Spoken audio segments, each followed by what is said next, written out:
Sa isang bayan na tila nalimutan ng panahon, may isang dalagang kilala hindi lamang sa kanyang angking ganda, kundi sa tinig na tila iniluwal ng mga diwata sa kabundukan.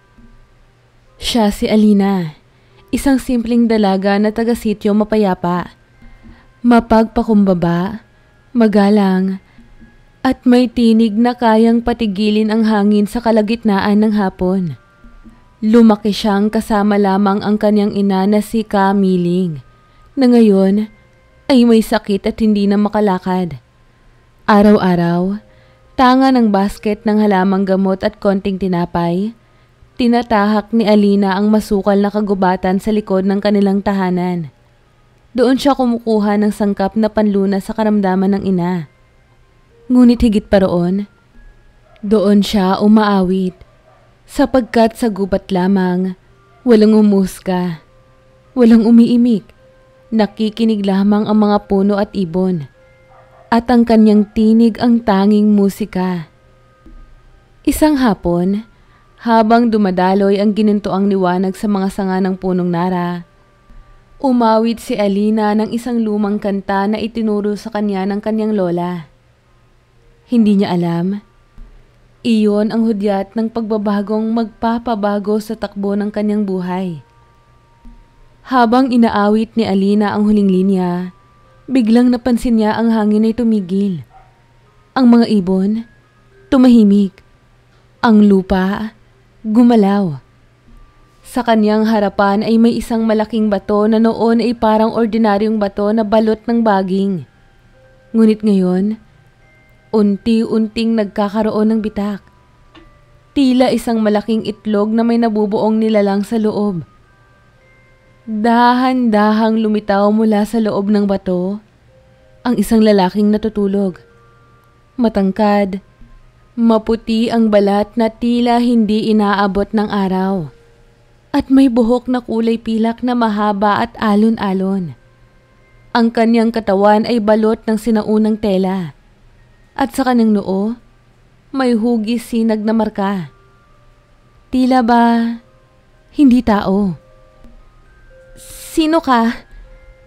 Bumukas ang mata ng lalaki. Kahelang kulay nito. Tila apoy na bumabalot sa dilim. Tumingin siya kay Alina. Una ay parang litong hayop, ngunit unti-unting naging malinaw ang ekspresyon. Pagkalito, pagkatapos, galit. Bakit mo ako ginising? Siya si Irian, isang engkanto ng sinaunang panahon. Isinumpa, kinulong sa loob ng bato, upang hindi na muling makapaminsala. Ayon sa alamat, siya ay natulog upang wag nang magising. Ngunit ang isang awit, isang tinig ng pusong dalisay, ang naging susi sa kanyang paggising. Tumayo si Irian, humakbang papalapit kay Alina. Ramdam ng dalaga ang bigat ng kanyang presensya. Parang buong kagubatan ay yumuko sa kanyang anino. Anong ginawa mo? Alam mo ba kung sino ako? Hindi makasagot si Alina. Ang kanyang tuhod ay nanginginig, ngunit ang kanyang mga mata, hindi umiwas. Hindi niya maipaliwanag, pero may kakaibang lungkot sa likod ng galit ng engkanto. Isang lungkot na tila matagal nang nakakulong. Hindi na siya pinansin ng engkanto. Sa halip, tumingala ito sa langit. Tila may hinahanap. Tapos, marahang umusal ng mga salitang hindi maintindihan ni Alina. At sa isang iglap, nawala siya sa harapan ng dalaga. Iniwan si Alina sa gitna ng gubat. Mag-isa, nanginginig, at puno ng tanong. Sino siya? Bakit siya isinumpa? At bakit hindi niya malimutan ang mga mata ng engkantong iyon nang punong-puno ng hinagpis? Pagbalik ni Alina sa kanilang maliit na kubo, tila naiwan ang puso niya sa kagubatan. Hindi siya mapakali. Ang kanyang utak ay punong-puno ng tanong. Ngunit higit sa lahat, May iisang imahe na paulit-ulit na bumabalik sa kanyang isipan. Ang mga mata ng engkantong si Irian. Mata ng isang nilalang na tila sawang-sawa na sa pag-iral, ngunit lihim na nauuhaw sa liwanag. Sumpa, bakit kaya siya sinumpa ng ganun katindi? Kinabukasan, hindi napigilan ni Alina ang sarili. Sa kabila ng babala ng matanda sa bayan tungkol sa pusod ng gubat, muli siyang bumalik sa pinangyarihan. Bit-bit ang isang basket ng tinapay, balinghoy, at halamang gamot na hindi niya rin maipaliwanag kung bakit. Ngunit, hindi na niya inabutan si Irian roon. Ang bato ay buo muli, ngunit hindi na rin tulad ng dati. Ang ukit ay nabura, at sa paligid ay may bagong usbong na damo. Para bang ang ilang daang taong pagkakatulog ng engkanto ay hindi kailanman naganap. Ngunit, habang siya ay paalis na, "Bakit ka bumalik?" Mula sa lihinim ng punong balete, lumabas si Irian. Ngayon ay hindi na apoy ang mga mata niya, kundi malungkot na dilaw. Parang dapit hapon. Ang balat niya ay may bahid ng pilat, at ang paglalakad ay may bigat. Tila may sugat na hindi lang sa katawan kundi pati sa loob.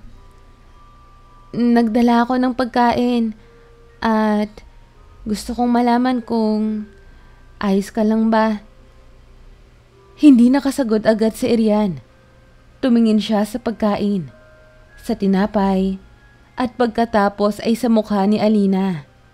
Parang noon lang siya muling nakakita ng malasakit. "Hindi mo ba ako kinakatakutan?" "Hindi ako natatakot sa sugatan. Mas natatakot ako sa mga pusong wala ng pakiramdam." Sa sagot na iyon, tila may pader na unti-unting gumuho sa puso ng engkanto. Simula noon, araw-araw na bumabalik si Alina sa kagubatan. Sa tuwing nagdadala siya ng pagkain, nakikipagkwentuhan siya kay Irian tungkol sa bayan, sa mga kwento ng tao, sa musika, sa ulan, sa pag-ibig. Sa lahat ng bagay na hindi na naabutan ni Irian sa mahigit 300 taon ng pagkakatulog. "Alam mo ba noon, ako ang tagapangalaga ng hangin at kidlat. Ngunit ako ay nasira ng sarili kong damdamin. Sa galit, sa selos, sinira ko ang ugnayan ng mundo ng tao at mundo ng engkanto." "At yun ang dahilan kung bakit ka isinumpa?" "Oo. At ang sumpang ito ay may 2 mukha. Una, ang walang hanggang tulog. Ikalawa, kung sakaling magising ako, unti-unti gigising din ang halimaw sa loob ko." Sa bawat pag-amin ni Irian, lalong tumitibay ang ugnayan nila ni Alina. Hindi niya na ito tinatawag na engkantong isinumpa. Sa puso niya, isa na lamang itong lalaking nagkamali, nagdusa, at ngayon ay muling natutong magmahal. Isang gabi, sa ilalim ng buwan, sinamahan ni Alina si Irian sa bukid. Naglatag sila ng banig sa damuhan. Habang si Alina ay kumakanta, si Irian ay tahimik na nakikinig. Ang mga mata ay puno ng paghanga na may halong takot. Sapagkat sa kanyang puso, nagsisimulang sumibol ang isang damdamin na ilang ulit na niyang sinumpang hindi na muling madarama. "Alina, dapat ay hindi ako mahulog sa'yo. Dapat hindi kita minahal. Dahil sa pag-ibig, naging halimaw ako noon." "Kung halimaw ang bunga ng pag-ibig, handa akong harapin siya. Dahil ikaw, Irian, higit ka pa sa iyong nakaraan."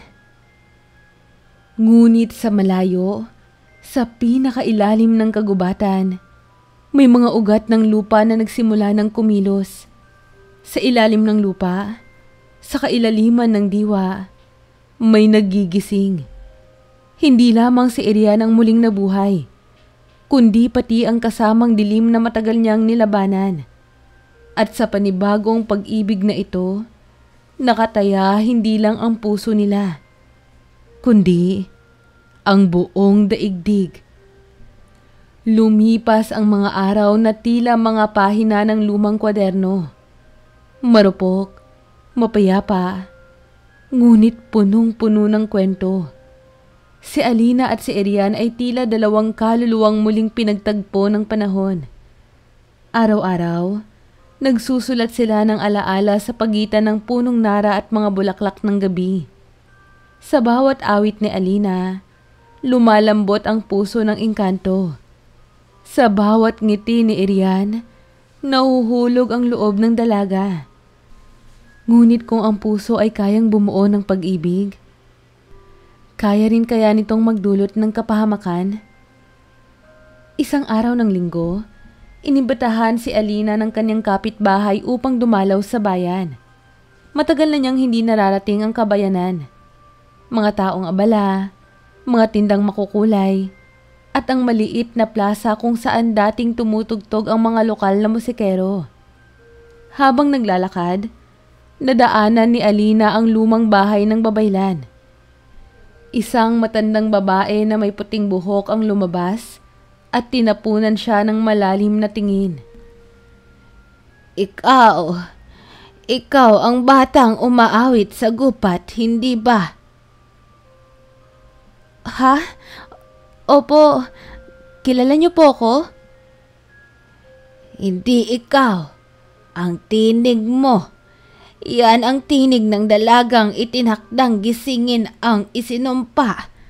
At kapag ang pag-ibig ay hindi kinabayan ng liwanag, kadiliman ng sisingil. Hindi agad na unawaan ni Alina ang babala. Ngunit ng gabing iyon, habang nakaupo sila ni Erian sa ilalim ng mga bituin, may kakaibang lamig sa hangin. Sa kanilang harapan, isang bulalakaw ang biglang gumuhit sa langit. Tingnan mo, bituing gumuhit. Sabihin mo raw ang hiling mo bago ito mawala. Hindi ako humihiling, sapagkat ang hiling ko ay minsan ko nang nakamtan. At nawala rin siya. Ano ang ibig mo sabihin? Unti-unting binunyag ni Erian ang madilim niyang nakaraan. Noon, nagmahal siya ng isang mortal na babae. Ngunit dahil sa kanyang selos at takot na maagaw ito ng ibang nilalang, mga kapwa-engkanto, mga tao, at maging ang panahon, nagbago siya. Naging mapang-angkin, mapusok, mapaminsala. Sa aking takot na mawala siya, ako ang naging dahilan ng kanyang pagkawasak.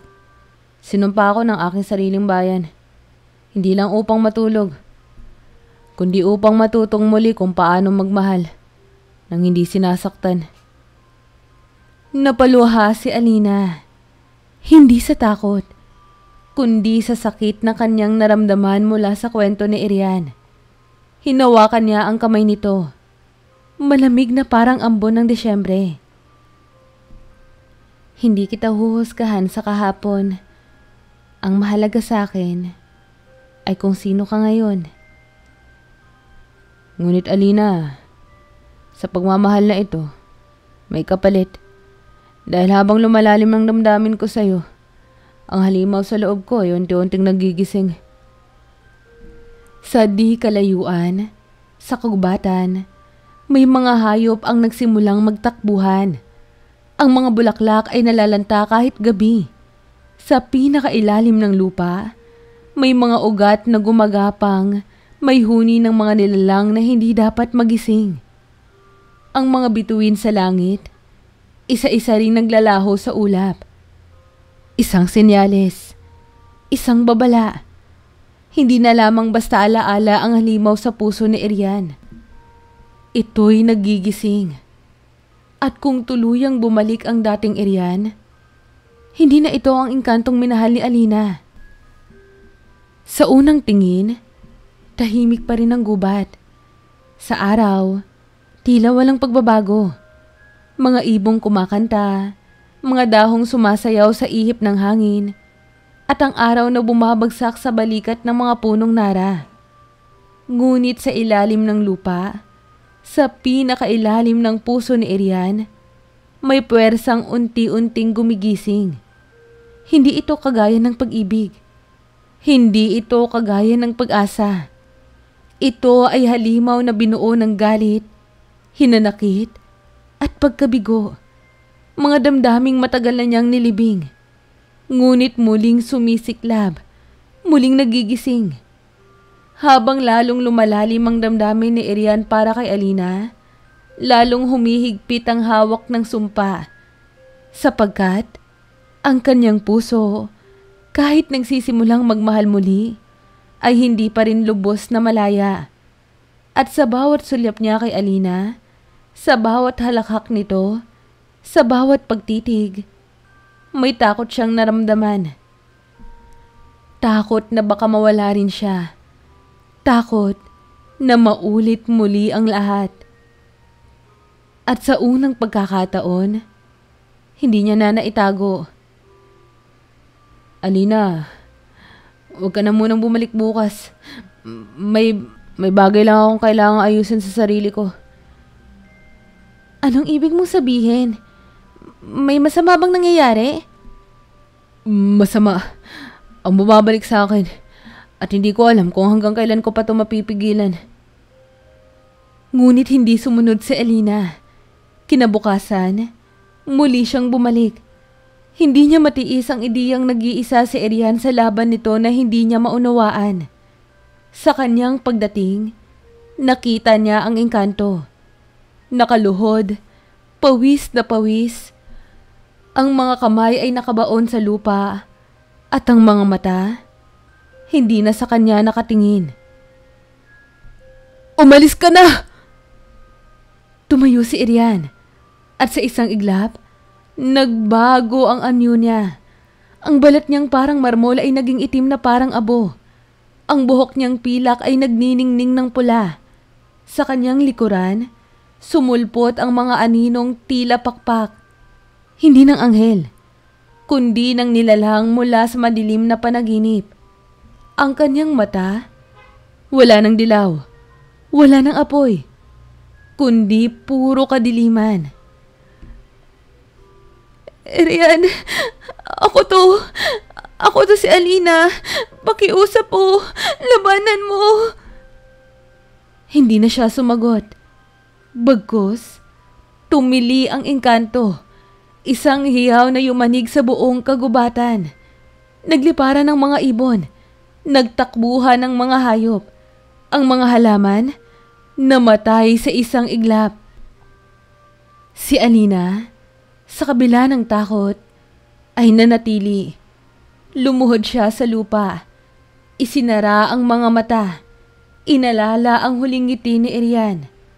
Ang gabing may mga bituin. Ang huling himig na pinakinggan nila nang magkahawak ang kanilang kamay. Kung musika ang bumubuhay sa iyo, musika rin ang magpapaalala sa iyo kung sino ka. Unti-unting pumapasok ang tinig ni Alina. Nanginginig ngunit buo. Muli niyang inawitan ng binata. Mahina, mapait, parang awit ng paalam. At sa bawat himig, tila may bahagi na unti-unting nagigising sa halimaw. Alina! Sa bawat liriko, bumagal ang kilos ng nilalang. Ang apoy sa paligid ay nawala. Ang lupa ay tumigil sa pag-uga. At si Erian, unti-unting bumagsak sa lupa. Hinihigop ng sariling anino. Habang ang anyo niya ay bumabalik sa pagiging tao. Ang kanyang huling sulyap kay Alina ay punong-puno ng luha. Patawad. Salamat sa huling musika ng puso ko. Tahimik. Naiwan si Alina sa gitna ng gubat. Hawak ang kamay ng lalaking kanyang minahal. Nanginginig, umiiyak, habang tinatanong ang sarili Ito ba ang kabayaran ng kanyang pagmamahal? Ganito ba palagi ang wakas sa pagitan ng mortal at ng engkanto? Ngunit may hindi pa siya nalalaman. Hindi pa ito ang wakas. Hindi pa ito ang huling tugtugin. Sa gitna ng gubat na minsang naging kanlungan ng awitin at halakhak, ngayon ay tila libingan ng alaala. Nasa gitna si Alina, nakaluhod sa harap ng natutulog. Walang malay na si Erian. Ang kanyang katawan ay payapa, ngunit ang hangin sa paligid ay malamig na tila bangkay. Ang kanyang mga mata ay nakapikit. Ang kanyang dibdib halos hindi na gumagalaw. Hindi na siya ang engkantong nakilala ni Alina. Hindi na siya ang binatang nagtatago ng ngiti sa likod ng lungkot. Hindi na siya ang nilalang na natutong muling magmahal. Siya ngayon ay isang kaluluwang halos wala ng pag-asang bumalik.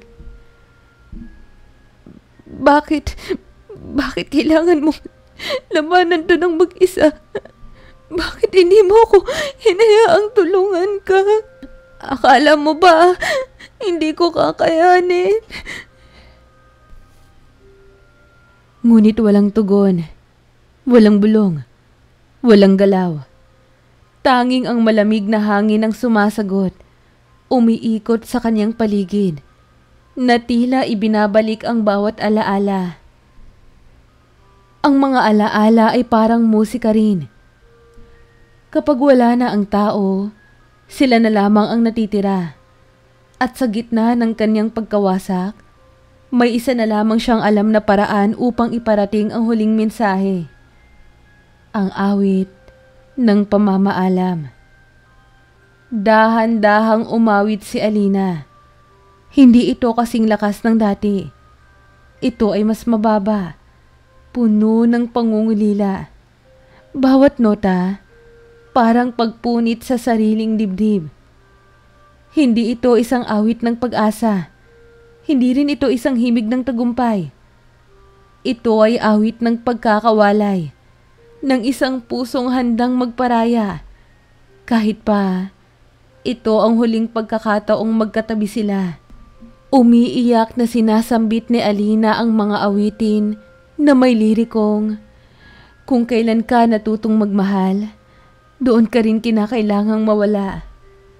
Sa hangin ko na lang ihahatid ang pag-ibig na hindi mo na maririnig. Sa huling linya, may pagyugyog ang paligid. Parang nagising ang lupa. Mga alon ng hangin na umiikot sa katawan ni Erian. At habang tinutugtog ni Alina ang huling himig ng kanyang puso, isang bagay ang nangyari. Mula sa kanyang luha, may liwanag na lumabas. Manipis, maputi, parang sinag ng buwan. Dumaan ito sa dibdib ni Erian at ang kanyang katawan ay nagsimulang lumiwanag. Hindi ito ang liwanag ng kamatayan. Ito ay liwanag ng isang sumpang napapawi. Alina. Mahinang sambit ni Erian. Bahagyang namumutawi ang tinig. Nagmamadaling lumapit si Alina. Hawak ang kamay ni Erian na muling uminit. Unti-unting bumalik sa dating anyo. Ang apoy sa paligid na dating nagsimulang umusbong muli, ngayon ay tuluyang naglaho. Erian, nandito ako. Nandito lang ako. Sambit ni Alina, nanginginig sa tuwa at takot. Ngunit bago siya tuluyang makabangon, tumingin si Erian sa kanyang mga mata. Punong-puno ng luha at pag-ibig. Ngunit isa ring pagtanggap. Salamat. Salamat sa musika. Ngunit alam kong hindi pa tapos ang lahat. Kailangang matulog ako muli. Hanggang sa matuto akong mahalin. Nang walang takot. Nang hindi ako muling maging halimaw. Pakiusap. Huwag ka na ulit mawala. Umiiyak na sambit ni Alina. Ngunit muling pumikit si Erian. At sa huling patak ng kanyang awit, tuluyan siyang nawala, parang abo sa hangin, kasabay ng huling bulong ng kanyang puso. Kung ang pag-ibig ay musika, mananatili ako sa puso mo. Tumigil ang hangin, nag-iwan ng katahimikan sa paligid. Napalitan ng mahinang tunog ng umaagos na ilog at isang ibong naglalakbay sa ulap. At si Alina, naiwan sa gubat, mag-isa, ngunit hindi nawasak. Dahil sa kanyang puso, dala niya ang pag-ibig na hindi nasayang. Bagkus ay naging susi upang baguhin ang kapalaran ng isang nilalang. Ngunit, hindi pa ito ang wakas ng kanilang kwento. Sapagkat minsan, ang musika ay tahimik lamang, nag-aabang ng tamang panahon upang muling marinig. Lumipas ang mga araw, linggo, buwan, at sa ilalim ng liwanag ng bagong umaga, muling bumalik ang tahimik na sigla ng kagubatan. Ang mga punong minsang nalanta ay muling namulaklak. Ang mga ibon na lumipad palayo ay bumalik. Ngunit sa puso ni Alina, may isang puwang na hindi kailanman mapupunan ng kagandahan ng paligid. Araw-araw, bumabalik si Alina sa lugar kung saan nawala si Irian. Doon siya umaawit. Hindi upang gisingin siya, kundi upang muli siyang alalahanin. Para ipaalam sa kalikasan na may isang puso ang natutong magmahal ng totoo. Kung muli ka mang magising, sana ako pa rin ang una mong makita. Bulong ni Alina. Ngunit ang hindi niya alam, ang sumpa ay may tinatagong lihim. Hindi ito permanenteng pagkakawala. Bagkus, isang pagsubok na kailangang lampasan upang muling mabuhay. Hindi bilang engkanto, kundi bilang bagong nilalang. Isang nilalang na natutong magmahal, hindi dahil sa kapangyarihan, kundi dahil sa pagkatotoo. Biglang gumalaw ang mga dahon. Tila may humakbang. Isang manipis na alingaw-ngaw ng boses. Hindi boses ng engkanto, kundi ng tao. Boses ng lalaki na bahagyang magaspang ngunit pamilyar. Kung musika ang dahilan ng pagising ko, sana ay hindi pa huli para marinig kang muli. Muling lumingon si Alina. Ang kanyang mga mata na minsang puno ng luha ay napuno ng gulat, takot at pag-asa. Irian? Namumutla at nanginginig na wika ni Alina. Palapit ng palapit ang tunog ng hakbang papunta kay Alina. Ang pintig ng puso ng dalaga, dahan-dahang bumilis.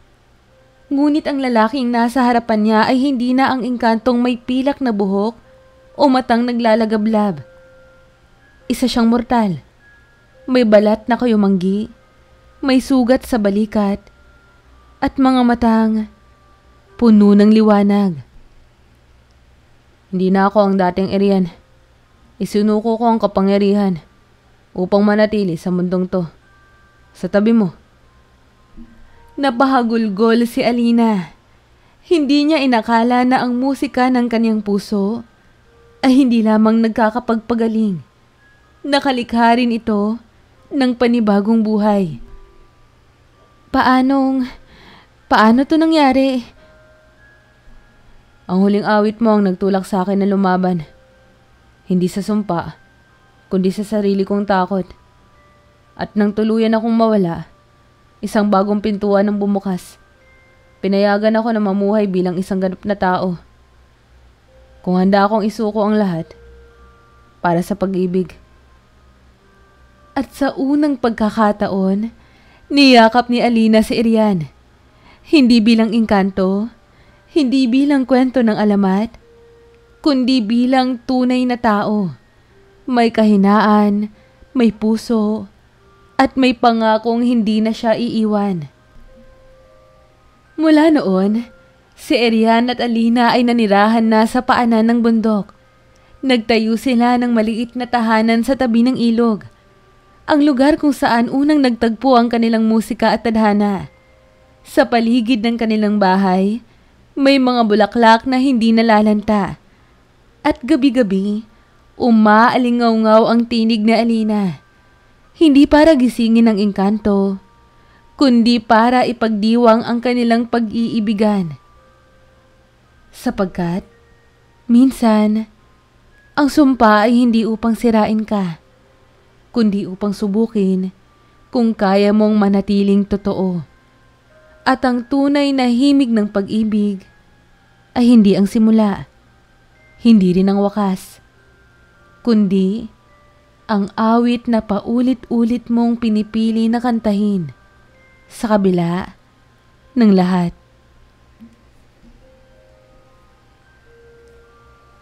Kamusta po kayo? Muli, maraming salamat po sa pagsubaybay. Huwag niyo po sanang kalilimutang mag-like at mag-subscribe. Hello po sa mga subscribers ko at welcome po sa mga bago kong subscribers. Kamusta po kayo? Sana po ay nasa maayos kayong kalagayan lahat. Have a nice day po. Huwag po sana kayong magsasawang makinig sa mga kwento ko. Hanggang sa muli!